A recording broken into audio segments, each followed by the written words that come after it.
Hello everyone, welcome to UV and she vlogs. ముందుగా అందరికీ happy Ramzan అండి. మరి ఈరోజు రంజాన్ కాబట్టి నేను కీర్ అయితే ప్రిపేర్ చేస్తున్నాను. మిల్క్ రెడీగా ఉంటే పర్వాలేదు, ఒకవేళ రెడీగా లేకపోతే అయితే ఫస్ట్ అయితే మిల్క్ని బాయిల్ చేసుకుందాం.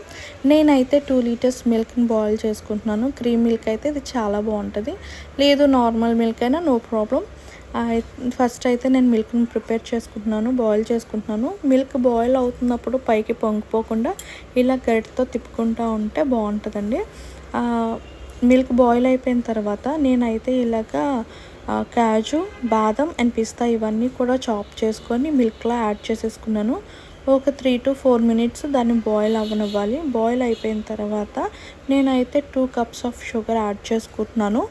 ఆ 2 కప్స్ షుగర్ యాడ్ చేసేసుకున్న తర్వాత మనం బాగా మిక్స్ చేసుకోవాలి. ఆ షుగర్ అంతా కూడా బాగా కలిసిపోయేంత వరకు కూడా తిప్పుతూ ఉండాలి, లేదు అంటే కింద అడుగంటే ఛాన్స్ ఉంటుంది. ఫ్రెష్ మిల్క్ కాకపోతే పాలు ఇరిగిపోతాయి, అందుకని మనం బాగా మిక్స్ చేసుకుంటూ ఉంటే త్వరగా కరిగిపోతుంది. దాని తర్వాత నేనైతే 6 to 7 ఇలాచీ పౌడర్ తీసుకొని నేను అందులో యాడ్ చేసుకున్నాను. ఇదైతే కీర్ అంటారు దీన్ని, రంజాన్లో మాత్రమే ఇదైతే మనకి దొరుకుతుంది, తర్వాత మిగతా టైంలో ఎప్పుడు దొరకదు. సో ఇది సేమియాలాగా చిన్న చిన్న పీసెస్ లాగా ఉండదు, పొడవుగా ఉంటుంది నూడిల్స్ లాగా.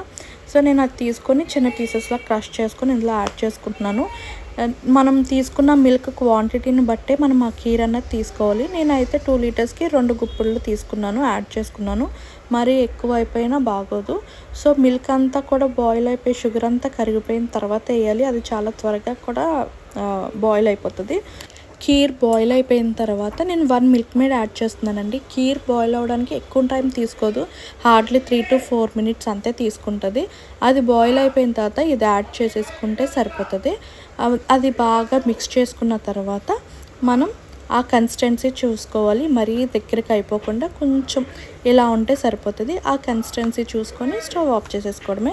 వేడిగా ఉన్న వాళ్ళకి ఇలా వేడివేడిగా సర్వ్ చేసేసుకోండి, లేదు అంటే కాసేపు ఫ్రిడ్జ్లో పెట్టుకొని చల్ల కూడా సర్వ్ చేసుకోవచ్చు. నేనైతే ఇలా ప్రిపేర్ చేసేసాను. మరి ఈ కీర్ కనుక మీకు నచ్చినట్లయితే లైక్ చేసి కామెంట్ చేయండి. ఒకసారి ట్రై చేసి ఎలా ఉందో నాకు చెప్పండి. మరి నా వీడియోస్ కనుక మీకు నచ్చినట్లయితే సబ్స్క్రైబ్ చేసుకోండి. బాయ్ అండి, నెక్స్ట్ వీడియోలో కలుద్దాం.